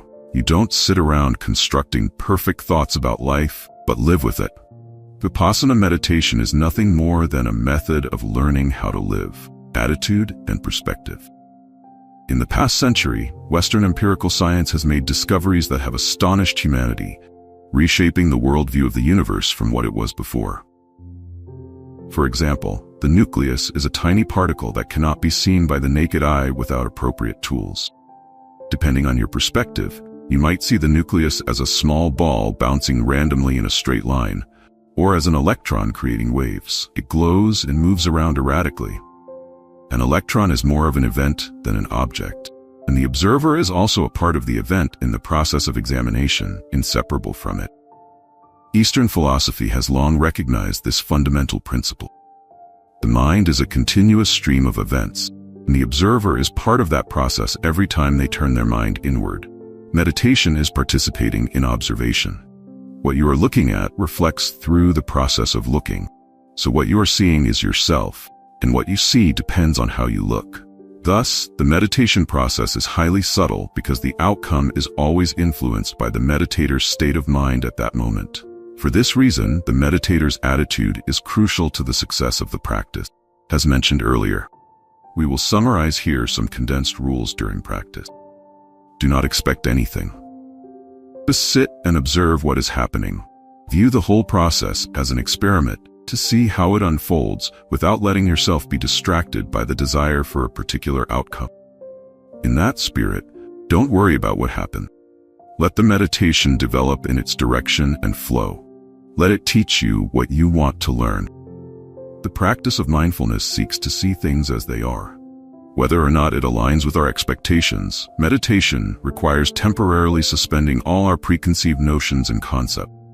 Therefore, we must set aside all judgments, ideas, and conventions during this time, or we will stumble and fall due to these. Don't be too tense. Do not force yourself or exert effort beyond your capacity. Meditation cannot be hyperactive. It doesn't involve struggling beyond one's limits. Just let your efforts be steady and relax. Don't rush. Do not hurry. Take it slowly. Sit down and act as if you have the entire day to sit. Anything valuable takes time to develop. Patience, endurance. Don't cling or resist anything. Let what comes and adjust yourself to it, whatever it may be. If a beautiful or ugly image appears, so be it. Look at them the same and make yourself at ease with whatever happens. Don't fight with your experience. Just observe it in mindfulness. Let go. Learn to integrate yourself into the flow of changing phenomena. Loosen up and relax. Accept everything that arises. Embrace your emotions, even those you don't want, and experience what you don't like. Don't criticize yourself, your flaws and limitations. Learn to observe all mental phenomena naturally and sympathetically. Try to practice accepting them neutrally at all times and with seriousness toward every experience you have. Be gentle with yourself. Be kind to yourself. You may not be perfect. This is the person you have to start with. The process of becoming always begins with fully accepting who you are. Self-regulation. Always ask questions. Never blindly believe anything, especially what seems wise or should be followed because it's conveyed by spiritual leaders. Be for yourself. This doesn't mean being indifferent, rude, or disrespectful, but rather testing through experience. Put those reasons through a trial and let the results lead you to the truth. Experiential wisdom grows from the inner desire to connect with the truth and gain liberating insight into the nature of life. The entire practice depends on this desire for understanding. Without it, practice is mere pretense. See every problem as an opportunity. Look closely at rising discouragement as opportunities to learn and train your focus. Never avoid, blame yourself, or hide in silence. Are you facing obstacles? So what? Like putting grains into a mill. Joyfully delve in, examine, observe, and learn more. Don't worry, you don't need to solve anything. Disconnected thoughts won't help you escape the prison of dualistic thinking. In meditation, the mind must be naturally disciplined through mindfulness, simple, wordless attention.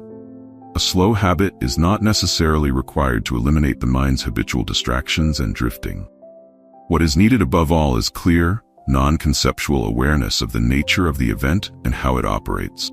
That alone is enough to dissolve them. Concepts and analysis only create more obstacles. Don't think, just observe. Don't focus on differences. Differences between people will always exist, but focusing on them too much is dangerous. If not careful, it leads to selfishness. Human thinking is often full of greed, envy, and arrogance. For example, when someone sees another person on the street, they might immediately think, "He is more handsome than I am." This thought leads to envy and embarrassment. A woman might think, when seeing another woman, "I'm more beautiful than her," which gives rise to pride. Such comparisons are mental habits that lead to states of mind like greed, envy, pride, jealousy, and hatred. These are the clumsy states of mind we constantly have. We tend to compare appearances, careers, achievements, reputations, possessions, or intellectual abilities, all of which lead to one result: alienation, divisions between people, and unhealthy feelings. The meditator's task is to erase these clumsy habits by thoroughly examining them and replacing them with more refined thoughts. Instead of being busy comparing differences, the meditator trains themselves to recognize the similarities between themselves and others. Focusing on the commonalities among people helps the practitioner feel closer to them. In this way, if differences exist, instead of feelings of indifference arising, the meditator will develop empathy. Breathing is a very natural process. All vertebrates breathe in the same way. Animals exchange breath with their surroundings in one way or another. This is one of many reasons why breathing is chosen as the object of meditation. Practitioners are encouraged to explore their breathing process as a means of recognizing their inherent connection with the universe around them. This doesn't mean we should ignore all the differences that surround us. Differences do exist, so here it means we downplay the differences, focus more on the commonality. The suggested method is this: when you perceive a sensory object, don't receive it in the usual self-centered way, but observe its conceptual process. You should observe the feeling that arises and the mental states that follow this feeling. Then you can note the changes happening in your consciousness. While observing these phenomena, the meditator must pay attention to the symbolic aspects of what they are seeing. The initial concept will give rise to pleasant, unpleasant, or neutral feelings, which are the common characteristics of all phenomena. This happens the same way for everyone, and the meditator should recognize that. After this feeling, corresponding reactions will arise. The meditator may feel greed, desire, or envy, or they may feel fear, anxiety, restlessness, or boredom. This is also very natural. Simply note them and recognize that these reactions happen to everyone. Practicing this comparative method may initially create pressure and tension because it's unfamiliar. Over time, this process will replace your existing self-centered habits and become more natural. You will understand and empathize with others more. You'll be less prone to anger or turning away from others. You will become more integrated like the practice. Although there are many meditation objects, we encourage you to start by focusing all your attention on your breath to develop some degree of concentration. Remember, you are not meditating to enter a trance or altered state, or practicing mindfulness. Though you only need a moderate amount of concentration. Use it to learn and understand the truth of all phenomena as they are. What you want is to understand how the body and mind operate as they are. Only then can you let go of psychological afflictions and hope for a truly peaceful and happy. The mind cannot be clear without a proper understanding of the nature of things. The phrase "seeing things as they are" may sometimes not fully convey the meaning of this state for some people, especially new meditators who may be surprised because anyone with normal vision can see things as objects in front of them. When we refer to this phrase in the context of experiential wisdom resulting from meditation practice, it doesn't mean superficial seeing with ordinary eyes, seeing things with insight into their true nature. Seeing things with insight means seeing with intuition, without interference from judgments arising from bias, greed, hatred, or ignorance. Normally, when observing the body-mind process, we tend to avoid or ignore unpleasant things and cling to what we like. This happens because our minds are often polluted by desire, resentment, and ignorance of the truth. The ego, selfishness, or concept-laden thinking always stands in the way and colors our judgment. When observing sensory feelings, Vedana, mindfully, we must not confuse these feelings with the mental formations, sankhara, that arise simultaneously. Bodily sensations can form without any mental involvement. For example, we are sitting comfortably. After a while, an uncomfortable sensation suddenly arises in the back or leg. Our mind immediately experiences that discomfort and triggers a series of thoughts about it. At that moment, we should not confuse sensation with mental phenomena. We should isolate the sensation as just a feeling and observe it mindfully.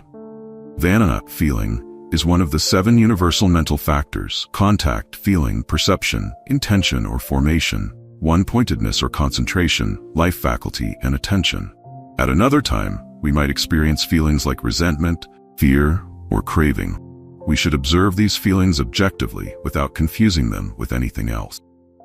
If we lump together feeling, perception, formation, and consciousness and observe them all at once, as if they were one common experience, the confusion will prevent us from recognizing the origin of the feeling. If we simply pursue the sensation while ignoring the other universal mental factors, the process of learning the truth will be very difficult.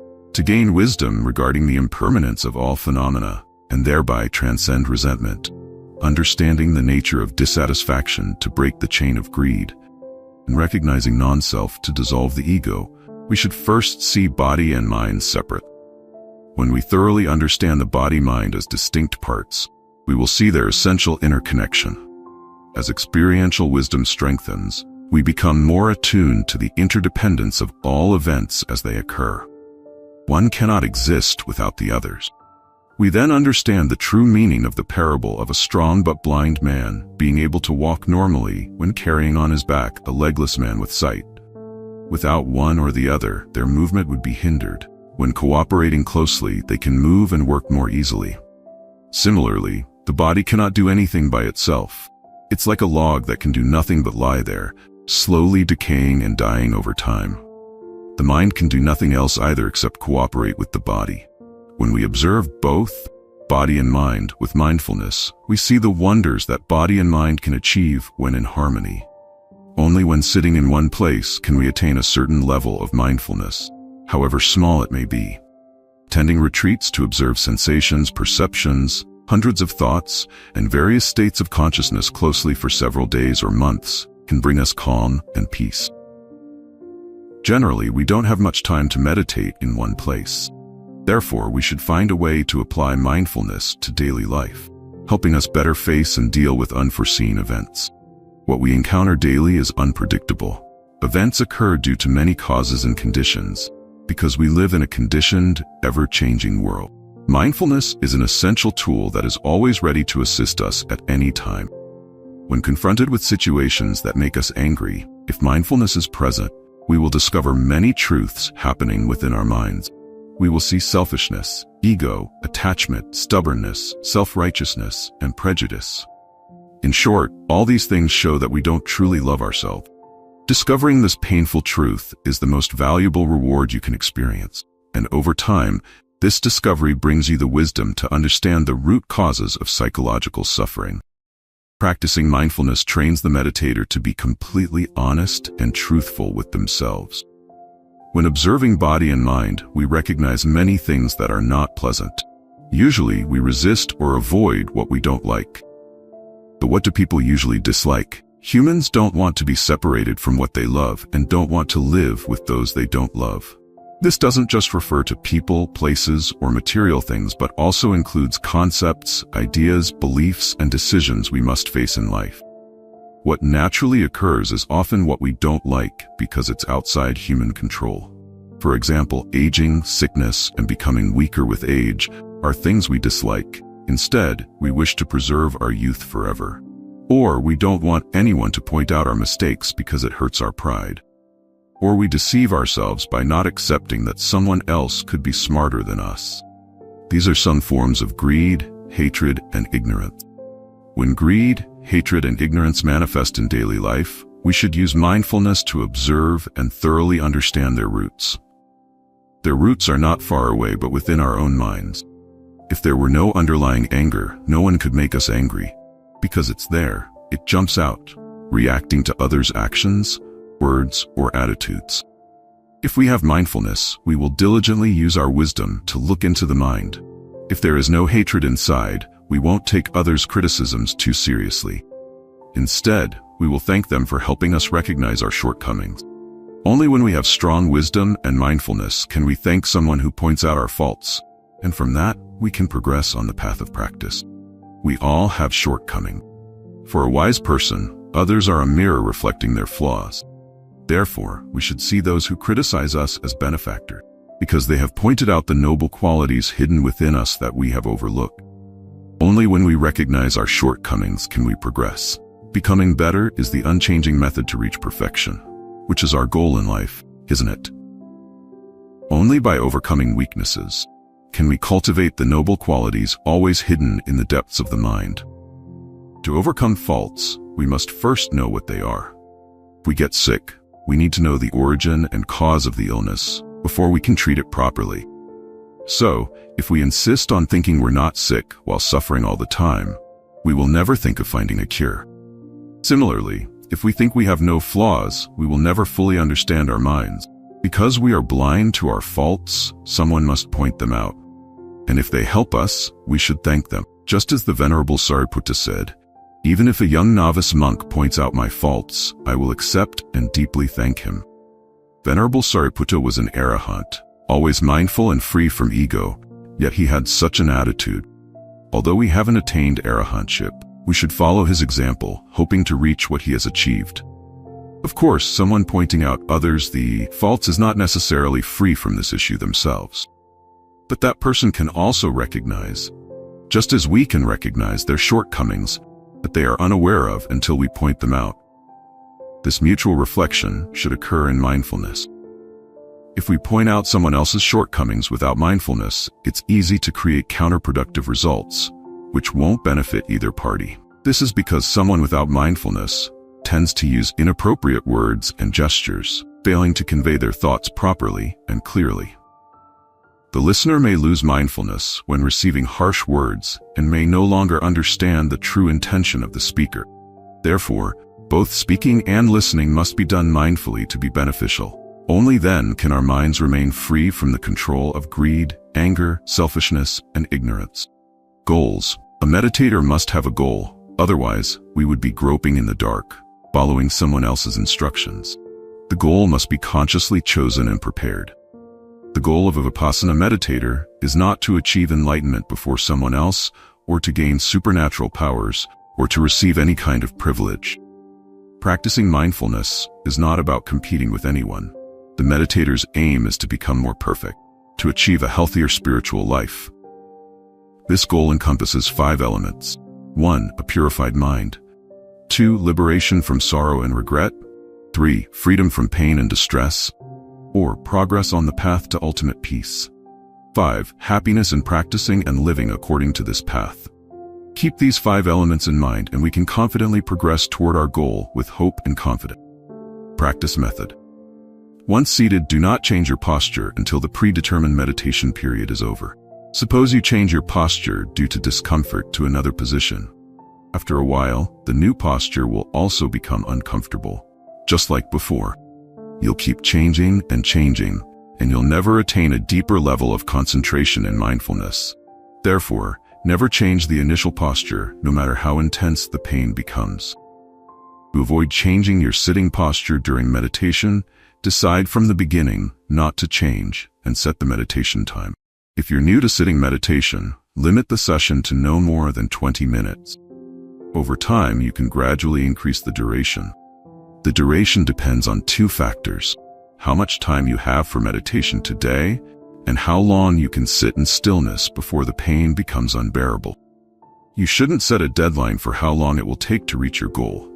Achievement depends on progress in practice, insight, and the maturity of the mind. We must practice diligently in mindfulness, moving steadily toward our goal without impatience or haste. When you're ready, you will naturally arrive. Key is to equip yourself with the capacity to receive without being shaken or overwhelmed. Once you are settled in your posture, close your eyes. The mind is like a glass of muddy water. The longer the glass remains still, the more the impurities settle at the bottom. Coarser particles settle faster than finer ones. Similarly, if you keep the body still and fully focus on the object of meditation, the mind will gradually settle until you experience the tranquility of meditation. To prepare for this state, keep your mind living in the present moment. The present moment constantly changes so quickly that a novice observer may not notice its existence. Each moment is the life of each event. It always has a beginning, a phase of transformation, and an end: birth, existence, decay, and death.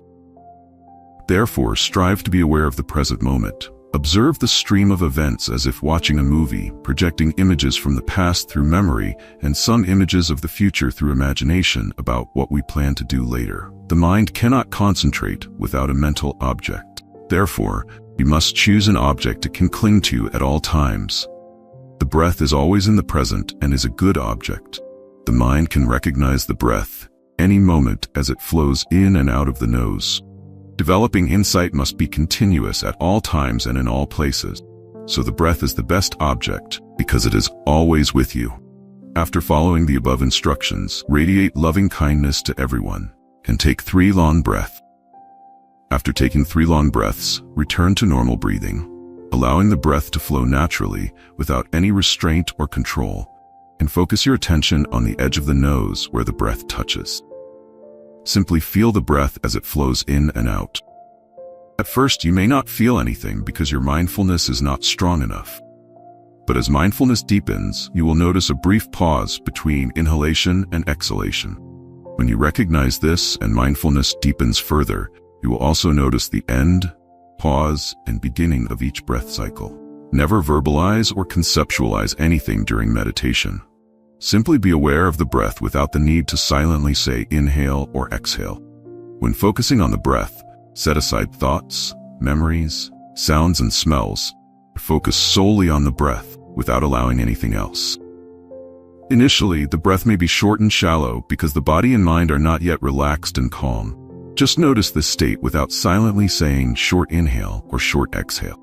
As you continue to be aware of the breath, body and mind will gradually stabilize. After a while, the breath will become longer. Fully recognize the breath from the beginning to the end of each cycle until the breath becomes more subtle and the body and mind become even more peaceful. Acknowledge this tranquility and peaceful state. Methods for handling a distracted mind. No matter how strongly you intend to keep the mind focused on the breath, there will still be moments when it drifts away. Past, places, people, old friends you haven't seen in a long time, books you've read, the taste of a dish. These are the things the mind tends to revisit. When you suddenly realize that your mind is no longer with the breath, mindfully bring it back and anchor it again. However, a few moments later, you may start thinking about how to pay the bills, phone call you forgot to make, an email you haven't replied to, laundry waiting to be done, groceries to buy, an upcoming dinner party, plans for the next vacation. When you notice that your mind has wandered, bring it back to the breath mindfully. The following tips can help you reestablish the necessary concentration in mindfulness practice. 1. Counting. In such situations, counting can help reduce the mind's tendency to drift. The purpose of counting is to simplify the task of focusing the mind on the breath. Once the mind is settled on the breath, you no longer need to count. While inhaling, count 1, 1, 1 until the lungs are full. While exhaling, count 2, 2, 2 until the lungs are empty. Then move on to 3, 3, 3 as you inhale and 4, 4, 4 as you exhale. Count up to 10 and repeat if necessary until the mind is fully settled on the breath. The second method is to count quickly to 10. Inhale while counting 1, 2, 3, 4, 5, 6, 7, 8, 9, 10. Then count similarly while exhaling. Repeat this process until the mind is calm with the breath.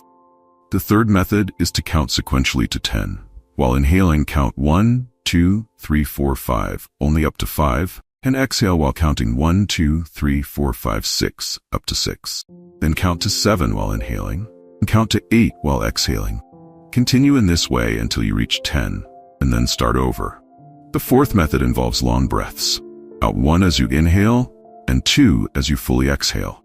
Continue in this way until you reach 10. And then count backward to 1. Repeat until the mind is firmly established on the breath. The fifth method involves counting in cycles. After completing 1 full cycle of inhalation and exhalation, count 1. Then count 2 after the next full cycle. Count up to 5 and then count backward to 1. Repeat until the breath is smooth and calm. Remember that you don't need to count all the time. When your mind is firmly anchored at the edge of the nose where the breath touches as it flows in and out, and the breath becomes so smooth and subtle that you can't distinguish inhalation from exhalation, you should stop counting. Counting is only used to train the mind to focus on one point. 2. Continuity. After inhaling, never try to hold your breath to recognize the transition point before exhaling. Instead, let the inhalation and exhalation be continuous. You can feel the inhalation and exhalation as one continuous stream. 3. Holding steady. After the continuous inhalation and exhalation, firmly anchor the mind at the point where the breath touches during inhalation and exhalation. Feel the inhalation and exhalation as a stream of air entering and exiting, touching or rubbing against the edge of the nostrils. 4. Focusing like a carpenter. When cutting a piece of wood, a carpenter follows the line he has drawn. He doesn't focus on the saw's teeth while sawing, keeps his attention on the cutting line. Similarly, keep your mind on the point where you feel the breath touching. 5. Guarding the mind. Like a gatekeeper. A gatekeeper doesn't pay attention to the details of those entering and leaving the house. He only notes who comes in and goes out. Similarly, when concentrating, you shouldn't focus on the details of the experience. Simply recognize the sensation of the breath touching the edge of the nose as it flows in and out. Consistent and proper practice will gradually make the body and mind light. You may feel like you're floating in the air or drifting on water. You may also feel like your body is rising. As the breath becomes increasingly subtle, this subtle breath is the mental object you need to focus on. This is a sign of mental concentration. The appearance of this sign will become more subtle, like the sound of a bell that starts loud and clear, but gradually fades away into the infinite void. Breath is similar. It starts coarse, and if you focus long enough, it will become smoother and more subtle, but the awareness will always remain focused on the edge of the nose. Other mental objects will also become clearer as this concentration ability develops, while the breath gradually fades away. Because of this subtlety, you may sometimes feel that the breath is sometimes present and sometimes not. Don't worry or panic. Just be mindful and return your attention to the edge of the nose, whether you can feel the breath or not. This is the point where your practice is serious. With sustained energy, right faith, right mindfulness, right concentration, and right view. The parable of the farmer. Imagine a farmer using oxen to plow the field. At noon, he rests under the shade of a tree while the oxen graze nearby. When he wakes up, he doesn't see his oxen anywhere. He worries and runs to the nearby river, where he sees the animals drinking water under the hot midday sun. There's no problem, he simply gathers them up and resumes plowing. Similarly, in practice, the breath becomes so subtle and refined that you may no longer feel its presence. When this happens, don't worry. It's always there, right at the tip of your nose. Just take a few deep breaths and you'll recognize it again. Continue to focus on where the breath touches. As you keep the mind at the edge of the nose, you may notice the formation of a meditation object, known in meditation terminology as the near sign.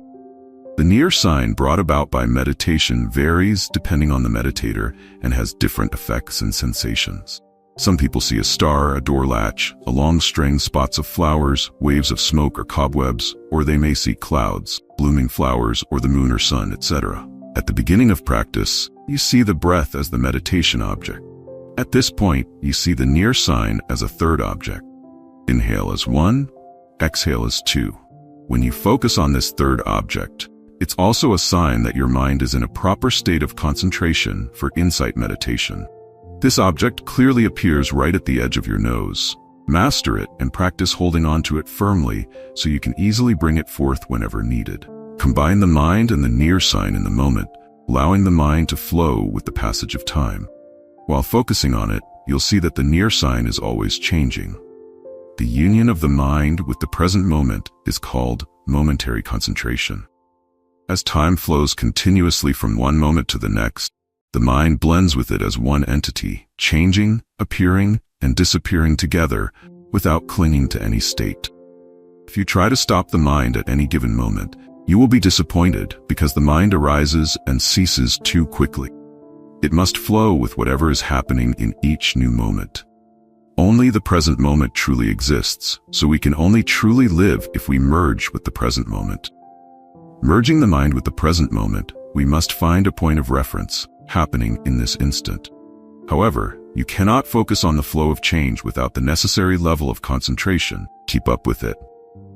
Once you have developed sufficient concentration, you can apply it to observe any phenomena you wish to experience. The rising and falling of the abdomen, the expansion and contraction of the chest, the arising and passing of sensations, or the beginning and end of the breath, thoughts, etc. To achieve meaningful progress in the process of insight, this type of momentary concentration is crucial. That is all you need in the practice of insight meditation, because everything can only be experienced in a moment.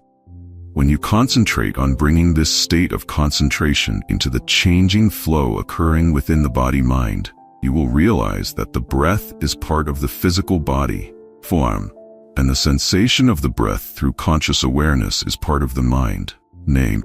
As you recognize them, you will also see that they are constantly changing. There are many kinds of sensations occurring alongside the feeling of breath within the body. Observe all of them in their respective parts of the body. Never try to create any unnatural sensations in the body. When thoughts arise, simply note them.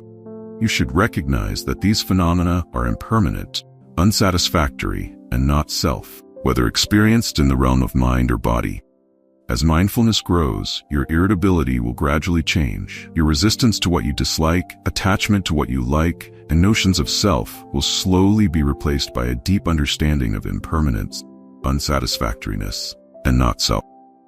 Experiencing this truth helps cultivate calmness, peace, and a solid stance in life. What you once perceived as permanent in the past, you now see as changing at an almost unbelievable speed, even to the point where your mind cannot keep up.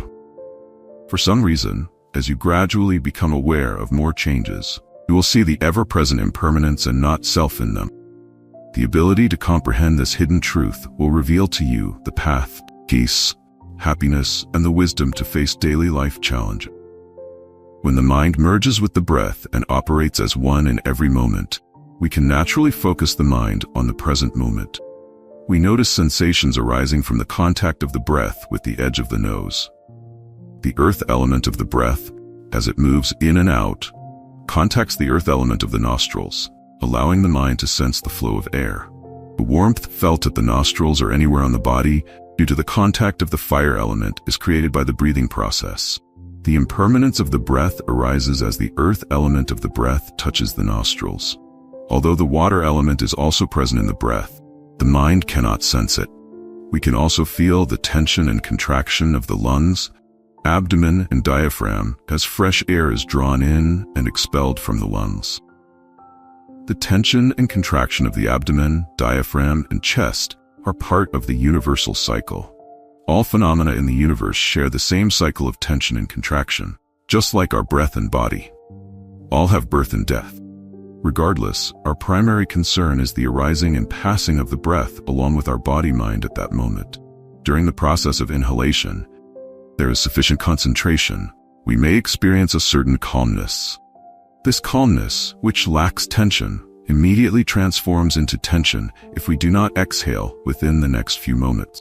Then, as we exhale, the tension dissipates. After exhaling, we experience discomfort if we wait too long before taking in a new breath. This means that whenever the lungs are full, we must exhale, and when the lungs are empty, we must inhale. In the process of breathing, we experience some tranquility. We always tend to desire tranquility and to release pressure, and we dislike the pressure created by the lack of breath. We want tranquility to last longer and the pressure to disappear sooner. That cannot happen as we wish. As a result, we become restless and irritable due to our unreasonable desire. At this point, we recognize the subtle greed for unattainable desire, wanting impermanent phenomena to become permanent, which causes suffering and dissatisfaction. Since no one can control this condition, we become increasingly frustrated. However, if we observe the breath without desiring tranquility, and without being annoyed by the pressure arising from the breathing process, but instead simply experience the impermanence, unsatisfactoriness, and not self of the breath, our mind gradually becomes peaceful and calm. Of course, the mind will not always stay with the sensation of the breath. It will also receive sounds, thoughts from the past, emotions, concepts, knowledge, and other mental activity. When we experience these states, we should let go of the sensation of the breath and immediately focus the mind on the current state. one state at a time, not all at once. When they dissipate, bring your mind back to the breath, which is the foundational point you always return to after long journeys away. It is also worth noting that all these journeys through space always take place within the mind. Each time the mind returns to the breath, it returns with a slightly deeper understanding of the three characteristics of truth: impermanence, unsatisfactoriness, and not self. The mind becomes more perceptive, from an objective, unbiased perspective, regarding these incidents. It will gain an inner understanding of the truth that this body, sensations, countless thoughts, and mental formations are all used to teach us the ultimate truth about the diverse combination of this mind and body.